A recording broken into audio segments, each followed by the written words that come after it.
मुरली तारीख 12 मार्च 1999। मीठे मीठे रूहानी बच्चे आत्माभिमानी भव।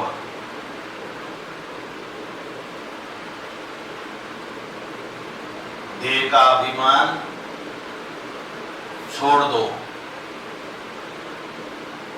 और आत्मा अभिमानी भव, क्योंकि जो आत्माभिमानी बच्चे होंगे वो भविष्य में आने वाली जो परीक्षाएं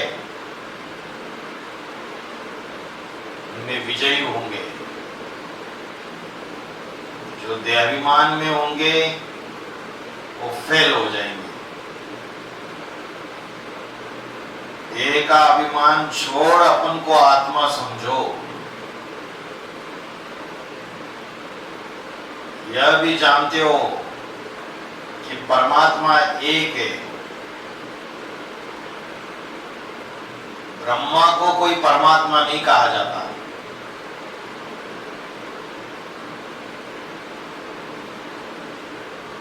ब्रह्मा की आत्मा माना कृष्ण की आत्मा, वो तो रचना है। उसको जन्म देने वाले जो पिता है वो रचयिता है। नारायण की आत्मा कहो या राम की आत्मा कहो, जो मनुष्य सृष्टि का बाप है उनको परमात्मा कहेंगे। ब्रह्मा के 84 जन्मों की कहानी को तुम जानते हो। उनका यह अंतिम जन्म है। मुझे आना भी इसमें ही होता है जिसने पूरे 84 जन्म लिए।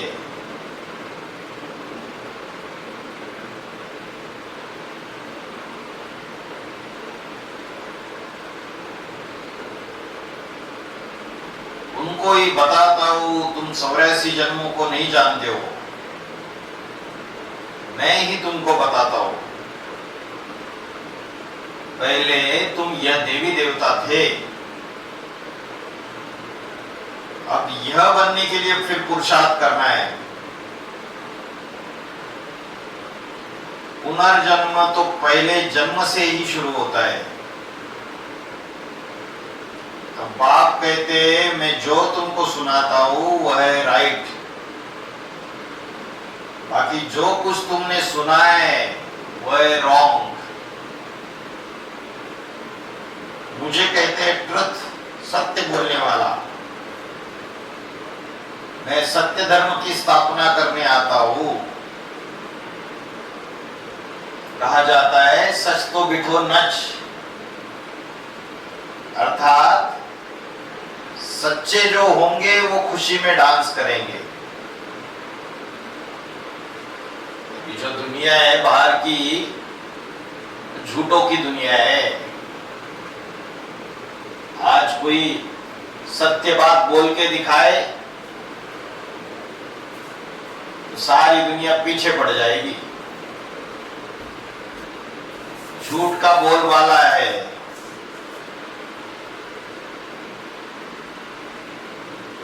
जो पांडव 5 थे और कौरव 100 थे। पांडवों ने सत्य का साथ दिया, कौरव सारे झूठे।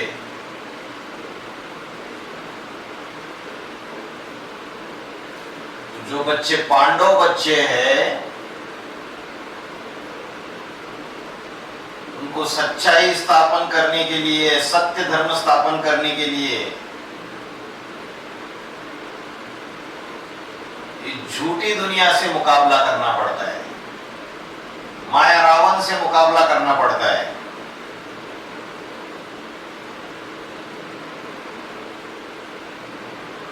तो यह है ज्ञान डांस। वो लोग कृष्ण को दिखाते कि मुरली बजाई, रास किया, वह है सचखंड के मालिक।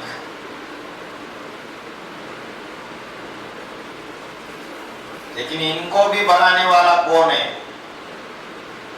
सचखंड की स्थापना करने वाला कौन है? तो वह है सचखंड और यह है झूठ खंड। भारत सचखंड था जब इन लक्ष्मी नारायण का राज्य था। उस समय और कोई खंड नहीं था।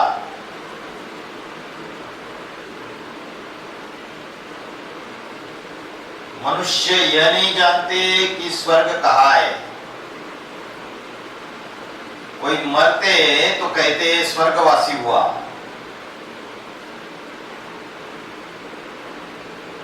बाप समझाते तुम उल्टे लटक पड़े हो, माया के अधीन हो पड़े हो।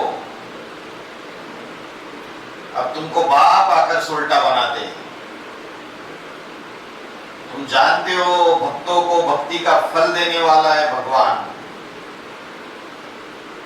इस समय सब भक्ति में जो भी शास्त्र आदि है सब है भक्ति मार्ग के। ये गीता, ज्ञान आदि सब है भक्ति मार्ग। ये गीत गाना भी भक्ति मार्ग का संस्कार है। बाबा ने बोला वास्तव में तुम बच्चों को गीत गाना भी नहीं है और गीत सुनना भी नहीं है। जो ज्ञान मार्ग में है वह भजन नहीं होता है, कीर्तन नहीं होता है। तुम जानते हो कि हमको आवाज से परे जाना है, वापिस जाना है, वानप्रस्थी अवस्था में जाना है। बाप कहते हैं मीठे बच्चों, मुख से हे भगवान भी कभी नहीं कहना। यह भी भक्ति मार्ग है। कलयुग के अंत तक भक्ति मार्ग चलता है। मुख से शिव बाबा शिव बाबा शिव बाबा कहते हैं, हे भगवान कहते हैं, तो यह भी भक्ति मार्ग हुआ। अब यह है पुरुषोत्तम संगम योग। जबकि बाप आकर तुमको ज्ञान से उत्तम पुरुष बनाते हैं। तुम एक ईश्वरीय मत पर चलो। जो ईश्वर कहते हैं वह राइट। बाबा मनुष्य तन में आकर सुनाते तुम कितने समझदार थे, अब कितने बेसमझ बन पड़े हो। तुम गोल्डन एज में थे, अब आयरन एज में आ गए हो।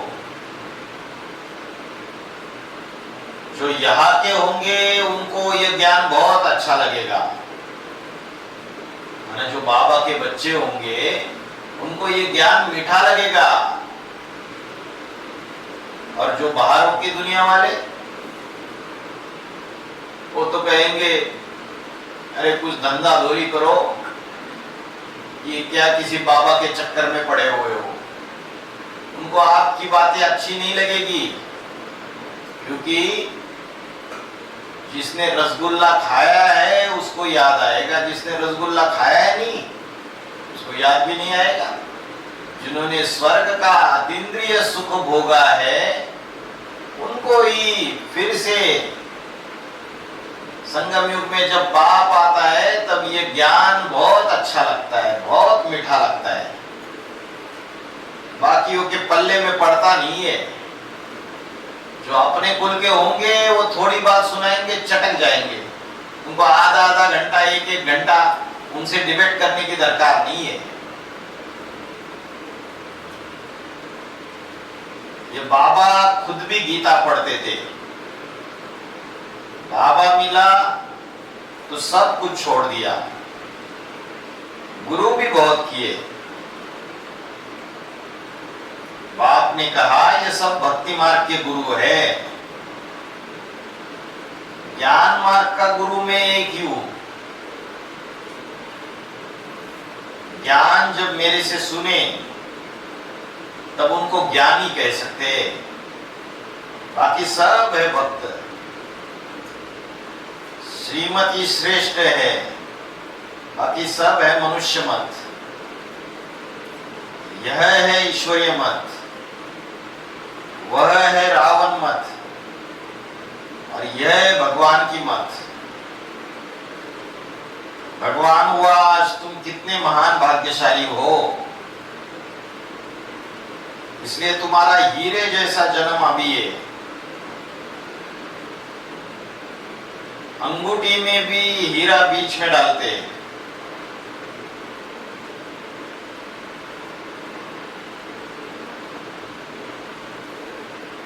माला में ऊपर फूल होता है, फिर मेरू।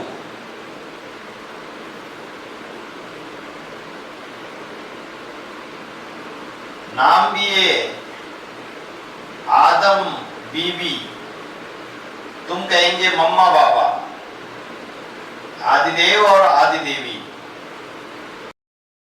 यह है संगम के। संगम ही सबसे उत्तम है, जबकि इस राज्य की स्थापना हो रही है। तुम बच्चों को 16 कला संपूर्ण यहां बनना है। सिर्फ 16 कला संपूर्ण बनना है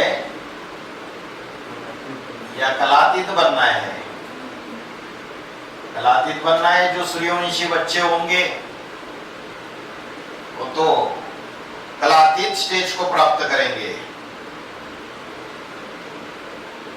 तो सबसे उत्तम संगम युग है, इसलिए पुरुषोत्तम संगम युग कहते हैं। पुरानी दुनिया को नया बनाने बाप आते हैं। इस दुनिया का ड्यूरेशन कितना है यह भी तुम बच्चों के सिवाय कोई नहीं जानते। वो सन्यासी तो कहते दुनिया लाखों वर्ष पुरानी है। ये सब है झूठी बातें, झूठी माया, झूठी काया, झूठा सब संसार। कहा जाता है सच्ची सच्ची है ही नहीं दुनिया, यह झूठ खंड। फिर झूठ खंड को सचखंड बनाना बाप का ही काम है।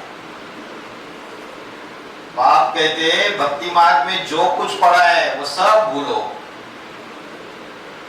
यह तुम्हारा भेद का वैराग्य है। वो तो सिर्फ घर बार छोड़ फिर इस दुनिया में जंगल में चले जाते हैं।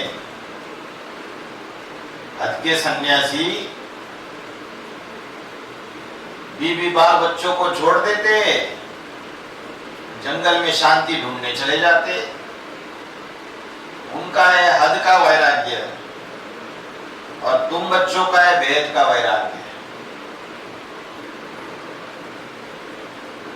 यह भी ड्रामा में नून दे, ये तो बना बनाया खेल है, कोई सवाल नहीं उठा सकता। तुम बच्चों को बाप समझाते ऐसे ऐसे होता है, और जो भी धर्म वाले वो स्वर्ग में नहीं आ सकते। बौद्ध डिनाइस्टी, इस्लाम, क्रिश्चियन, सिख, सन्यासी, आर्य समाजी कोई भी स्वर्ग में नहीं आते। ये सारे पीछे आते। पहले डीटी डिनाइस्टी,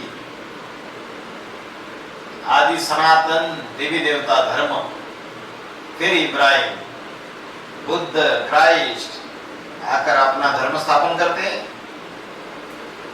बाबा पुरुषोत्तम संगम युग पर आकर के ही डीटी डिनाइस्टी स्थापन करते हैं।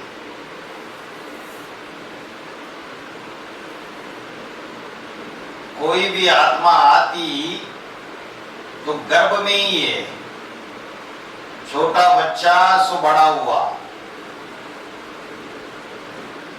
शिव बाबा तो छोटा बड़ा नहीं होता है, न वह गर्भ से जन्म लेता है।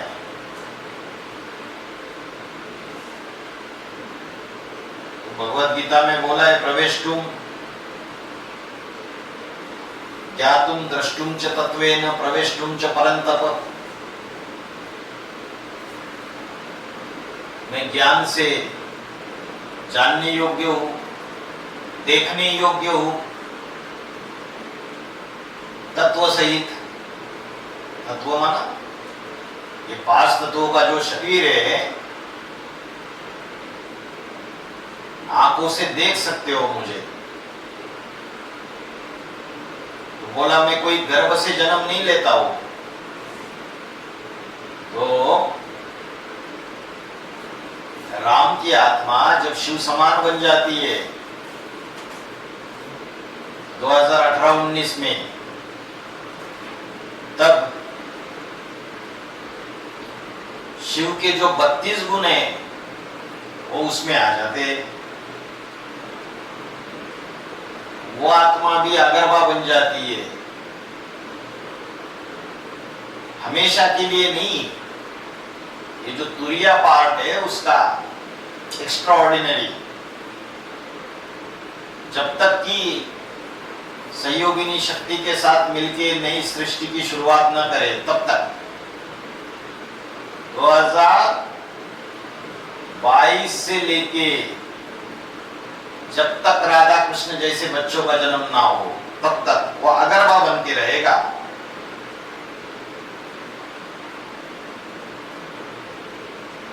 बुद्ध की आत्मा ने प्रवेश किया और बुद्ध धर्म स्थापन हो गया।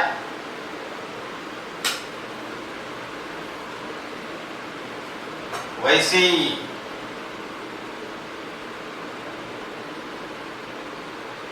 शिव भी प्रवेश करके कार्य करते हैं। बुद्ध धर्म एक ने स्थापन किया, फिर उनके पीछे और आते गए, फिर वृद्धि होती गई। जब लाखों हो जाते तो फिर राजा ही चलती है। पहले धर्म स्थापन होता है और धर्म स्थापन होने के बाद 200-300 साल में जब इनकी संख्या फॉलोअर्स की लाखों के तादाद में हो जाती है तो फिर राजा ही चलती है। बौद्धियों का भी राज्य था, बाप समझाते ये सब पीछे आते, इनको गुरु नहीं कहा जाता है। लेकिन बौद्धियों की जो राजाई है वो ज्यादा समय नहीं टिकी, क्योंकि उनका नारा है अहिंसा परमो धर्मा। तो अपने राज्य की रक्षा करने के लिए विधर्मियों से सनातन धर्म की रक्षा करने के लिए शस्त्र तो उठाना पड़े द्वापर युग में, लेकिन अहिंसा परमो धर्मा के नाम पे इन्होंने अपनी राजाई गंवा दी। मुसलमान आए, दूसरे धर्म वाले आए, इन्होंने इनका सब सोना चांदी हीरे जवाहरात लूट के लेके गए। इनकी स्त्रियों की आबरू लूटी। सारे जितने भी बौद्ध संप्रदाय वाले हैं वो षंड जैसे खड़े हो गए।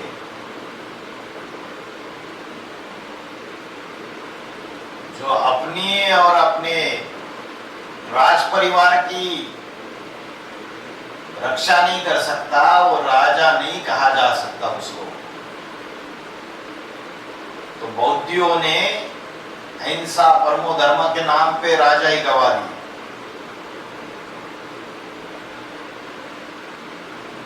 गुरु होता है एक, वो तो अपने धर्म की स्थापना कर फिर नीचे आ जाता है। बाप ने सबको ऊपर भेज दिया था, फिर मुक्ति धाम से एक एक करके नीचे आते। तुम भी जीवन मुक्ति से नीचे आते हो, वैसे वह फिर मुक्ति से नीचे आते। उनकी महिमा काहे की है? क्या बोला? तुम जीवन मुक्ति से नीचे आते हो। तो जीवन मुक्त अनुभव करने वाली जो पक्की पक्की सूर्यवंशी आत्मा है वो 4.5 लाख है, और बाकी की सारी आत्माएं मुक्ति को प्राप्त होती है। ज्ञान तो उस समय प्राय लोप हो जाता है। ज्ञान दिया किस लिए जाता है? गति और सद्गति के लिए। एक बार गति सद्गति मिल गई तो ज्ञान की दरकार नहीं है। वह गर्भ में नहीं आते, इसमें बैठे हैं। इनका दूसरा नाम नहीं है, औरों के शरीरों के नाम है, लेकिन मेरी बिंदी का नाम शिवी है, वो कभी बदलता नहीं है। तो राम की आत्मा शिव समान बनने के बाद भी अष्टदेव में प्रवेश करते हैं तो भी शिव की अष्टमूर्तियां कहा जाता है। बोला मेरी बिंदी का नाम ही शिव है। तो यह है ही परमात्मा, ज्ञान का सागर है। यह ज्ञान पहले पहले आदि सनातन देवी देवता धर्म वाली आत्माओं को मिलता है, क्योंकि उन्हें ही भक्ति का फल मिलना है। भक्ति तुम ही शुरू करते हो, तुमको ही फल देता हो, बाकी दूसरे सब है बाय प्लॉट। दूसरे धर्म जो है बाय प्लॉट धर्म की डालियां है, वो पूरे 84 जन्म नहीं लेते। बाप समझाते बच्चे देही अभिमानी बनो, वहां भी समझते एक शरीर छोड़ दूसरा लेंगे, दुख की बात नहीं, विकारों की बात नहीं। विकार होते ही है रावण राज्य में, वह है निर्विकारी दुनिया। तुम समझाएंगे फिर भी मानते नहीं है। कल्प पहले मिसल जो मानते वही पद पाते, जो नहीं मानते वह नहीं पाते हैं। सतयुग में सभी पवित्र सुख शांति में रहते हैं।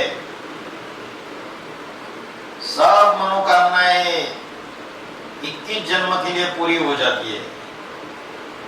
सतयुग में कोई कामना नहीं, अनाज आदि सब कुछ अथाह मिल जाता है। ये बॉम्बे पहले नहीं थी। देवताएं खारे जमीन पर नहीं रहते, मीठी नदियां जहां थी वहां देवताएं थे।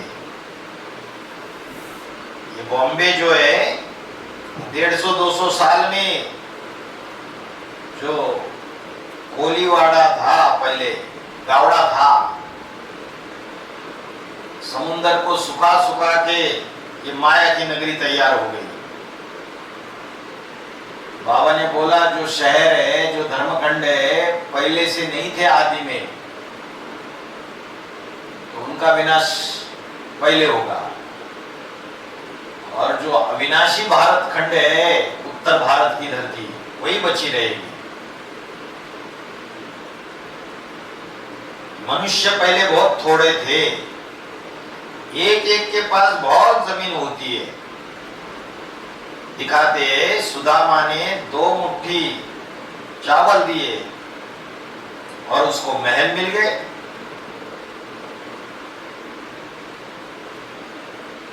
तो 2 मुट्ठी चावल क्या है?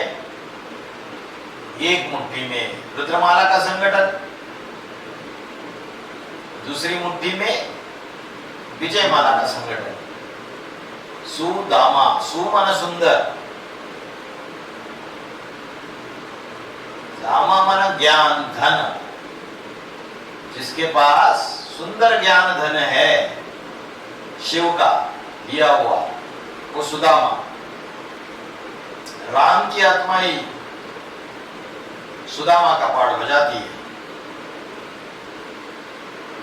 तो मनुष्य दान पुण्य करते हैं ईश्वर अर्थ।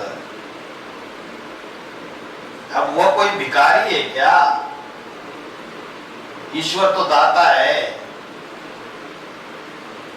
समझते ईश्वर दूसरे जन्म में बहुत कुछ देगा। तुम 2 मुट्ठी देते हो, नई दुनिया में बहुत कुछ लेते हो। तुम खर्चा करके सेंटर आदि बनाते हो, सबको शिक्षा मिले। अपना धन खर्च करते हो, फिर राजाएं भी तुम ही लेते हो। बाप कहते हैं मैं ही तुमको अपना परिचय देता हूं। मेरा परिचय कोई को है नहीं, न मैं किस तन में आता हूं। मैं आता ही एक बार हूं। जब पतित दुनिया को चेंज करना है, मैं हूं ही पतित पावन। मेरा पाठ ही संगम पर है। मैं एक्यूरेट समय पर आता हूं। तुमको ये थोड़ी ही पता पड़ता है कि शिव बाबा इनमें कब प्रवेश होता है। कृष्ण की तिथि, तारीख, मिनट, घड़ियां सब कुछ लिखते हैं।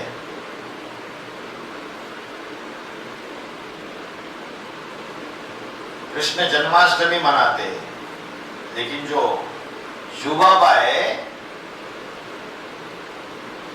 उनकी तिथि तारीख नहीं बता सकते। वो तो पता ही नहीं पड़ता है कि कब रथ पर आया और ज्ञान सुनाया। तो शिव का कोई मिनट आदि नहीं निकाल सकते, तिथि तारीख नहीं निकाल सकते। ये ब्रह्मा भी नहीं जानते थे। जब नॉलेज सुनाई नहीं तब मालूम पड़ा कशिश होती है। इसमें तो कट चढ़ी हुई थी। जब परमपिता परमात्मा ने प्रवेश किया तो तुमको कशिश हुई और तुम भागे। कोई भी तुमने परवाह नहीं की। आप कहते हैं मैं तो संपूर्ण पवित्र हूं। तुम आत्माओं पर कट चढ़ी हुई है। अब वो कैसे निकले? रामा में सब आत्माओं को अपना अपना पाठ मिला हुआ है। बहुत गुह्य बात है। आत्मा कितनी छोटी है, दिव्य दृष्टि के बगैर उनको कोई देख न सके। बाप आकर के तुमको ज्ञान का तीसरा नेत्र देते हैं।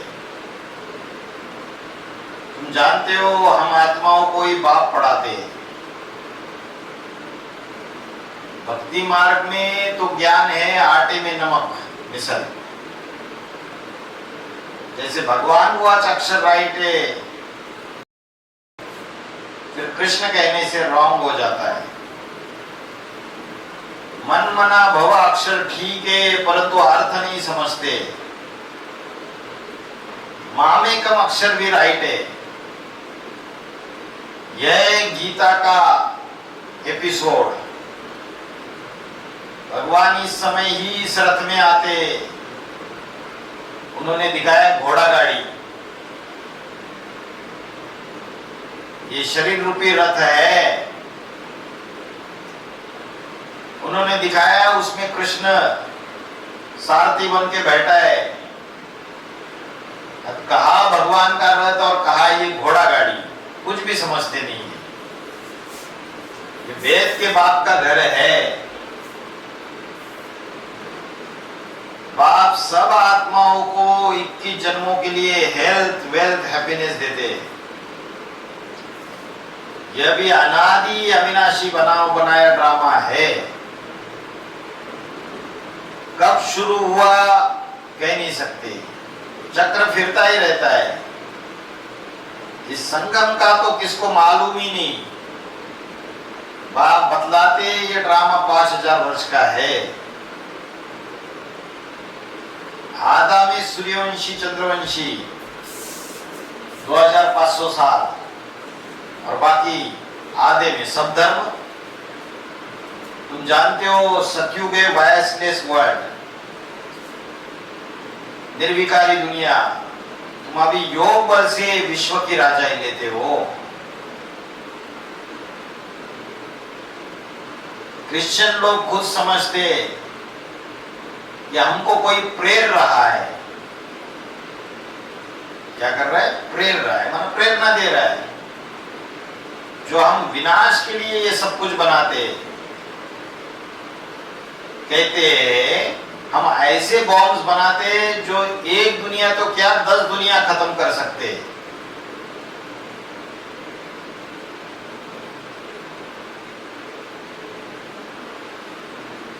बाप कहते मैं हेवन स्थापन करने आया हूं, बाकी विनाश तो यह करेंगे। अच्छा, मीठे मीठे सीख लेते बच्चों प्रति माता पिता बाप दादा का याद प्यार और गुड मॉर्निंग। रूहानी बाप की रूहानी बच्चों को नमस्ते।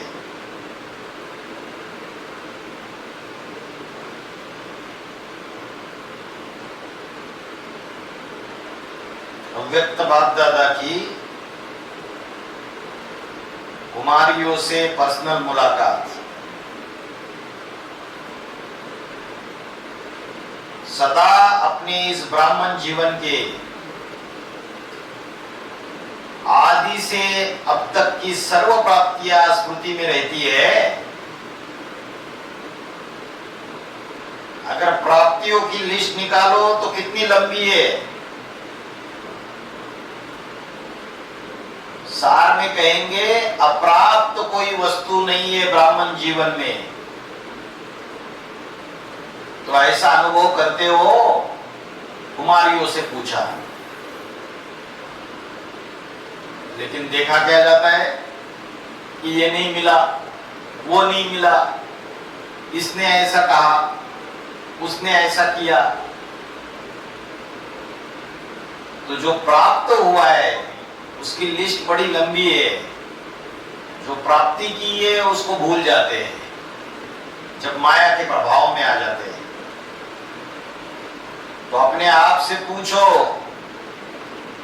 कि सदा काल के लिए सब प्राप्तियां हो गई है, कुमारियों को नशा रहता है, सदा रहता है या कभी कभी रहता है? कभी मूड ऑफ होता है, रोती नहीं हो लेकिन चुप हो जाती हो। कोई कोई तो ऐसे मुंह फुला के बैठ जाते, लेकिन वाइब्रेशन से तो पता चलता है खाना खाना छोड़ देंगे। कुमारिया बताओ कितने समय से नहीं रोया है? जब से ब्रह्मा कुमारी बनी हो तब से नहीं रोया है या अभी नहीं रोती हो या कभी कभी रोती हो? बाबा ने बोला रोती कौन है? रोती विधवा है जिसका पति मरा हुआ है, या तो पतियों का पति आया हुआ है। तो कुमारियों से पूछा, मन में भी नहीं रोया है? कोई कोई स्थूल नेत्रों से नहीं रोते लेकिन मन में रोते रहते। कुमारियों को कोमल होने के कारण रोना जल्दी आता है। अच्छा, पुरुषार्थ में भी उड़ती कला वाली हो या चढ़ती कला वाली हो, सभी उड़ती कला वाली हो? पूछा। अच्छा, कभी नीचे कभी ऊपर नहीं होना, सदा उड़ते रहना, क्योंकि समय कम है और मंजिल श्रेष्ठ है। खास डायरेक्शन दिया बाबा ने समय कम है, गीता के भगवान की बात साबित करनी है। और गीता के भगवान की बात बाबा ने बोला है, बहुत संभाल के उठानी है, बहुत हंगामा होगा। तो समय कम रह गया, इसलिए कभी नीचे कभी ऊपर नहीं होना, सदा उड़ते रहना। तो बिना उड़ती कला के मंजिल पर पहुंचना मुश्किल है, इसलिए सदा उड़ते रहो। और उड़ने का साधन है सदा प्राप्तियों की स्मृति में रहना, इमर्ज रूप में, मर्ज नहीं। जानते ही ये मर्ज से इमर्ज करो, क्या क्या मिला सब याद करो। हम क्या थे ज्ञान में आने से पहले और क्या बन गए, कल क्या था और आज क्या। तो प्राप्तियों की खुशी कभी नीचे हलचल में नहीं लाएगी। नीचे आना तो छोड़ो, लेकिन हलचल भी नहीं, अचल। जो संपन्न होता है वो हलचल में नहीं आता है। अधचल घगरी छलकत जाए, धोता चना बाजे घना। और जो भरपूर होगा, भरा हुआ होगा, वो हलचल में नहीं आएगा। जो खाली होता है वो बड़ा हिलता है। कोई भी चीज हिलने वाली होती है तो उसको चारों ओर से संपन्न कर देते हैं, भरपूर कर देते हैं, तो हिलती नहीं है। अगर कोना भी खाली होगा तो हिलेगी और हिलते हिलते टूटेगी। तो संपन्नता अचल बनाती है,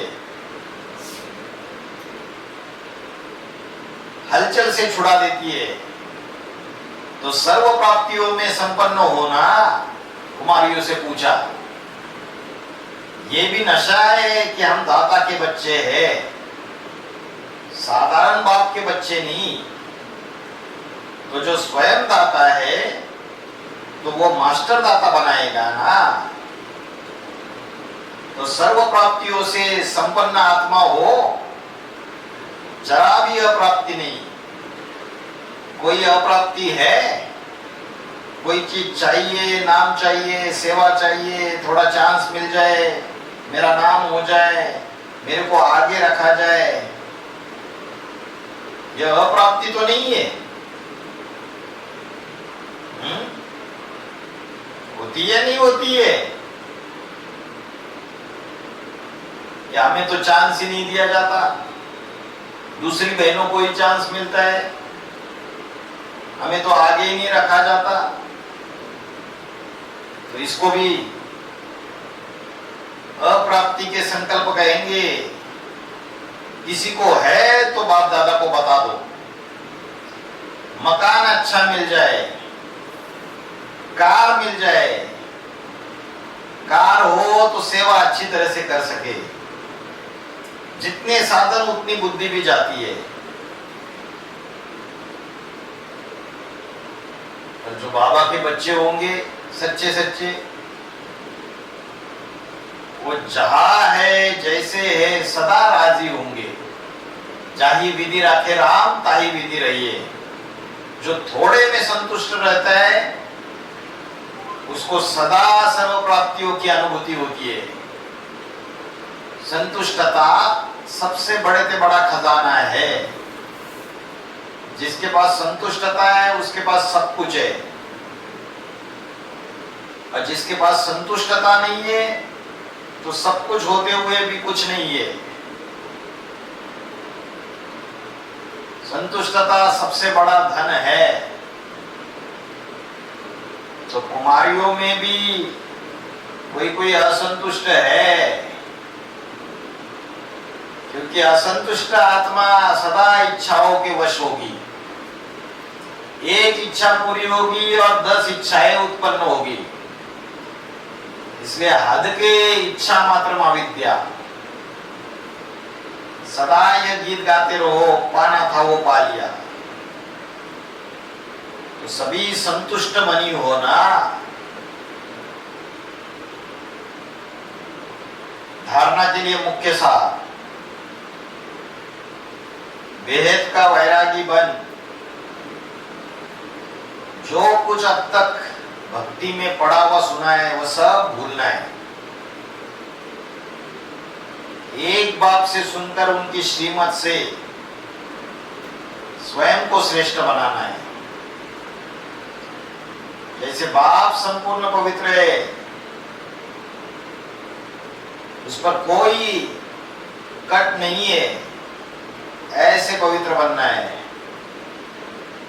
ड्रामा के हर पाठधारी का एक्यूरेट पार्ट है, इस गुह्य रहस्य को भी समझकर चलना है। ब्राह्मण जन्म की जन्मपत्री को जान, सदा खुशी में रहने वाले श्रेष्ठ भाग्यवान भव। ब्राह्मण जीवन नया जीवन है। ब्राह्मण आदि में देवी देवता है और अभी बीके। ब्राह्मणों की जन्मपत्री में तीनों ही काल अच्छे से अच्छा है। जो हुआ वह भी अच्छा और जो हो रहा है वो और अच्छा, और जो होने वाला है वो बहुत बहुत अच्छा। ब्राह्मण जीवन की जन्मपत्री सदा ही अच्छी है, गारंटी है। तो सदा इसी खुशी में रहो कि स्वयं भाग्य विधाता बाप ने भाग्य की श्रेष्ठ रेखा खींच दी, अपना बना लिया। स्लोगन, दिलरुबा वह है जिसके दिल में सदा यही गीत बजता रहे कि मैं बाप की और बाप मेरा। दिलरुबा, जिसका दिल डूबा, किसमें? बाप में।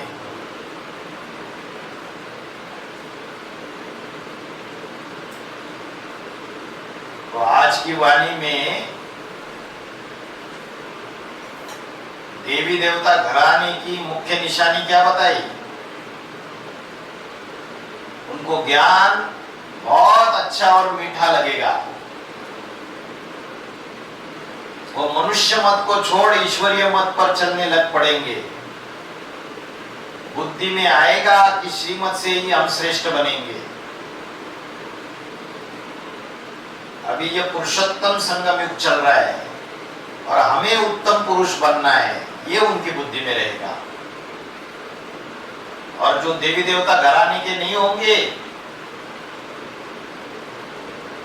वो तो ग्लानि करेंगे, तुम्हारी ज्ञान की बातों को मानेंगे ही नहीं। ओम शांति।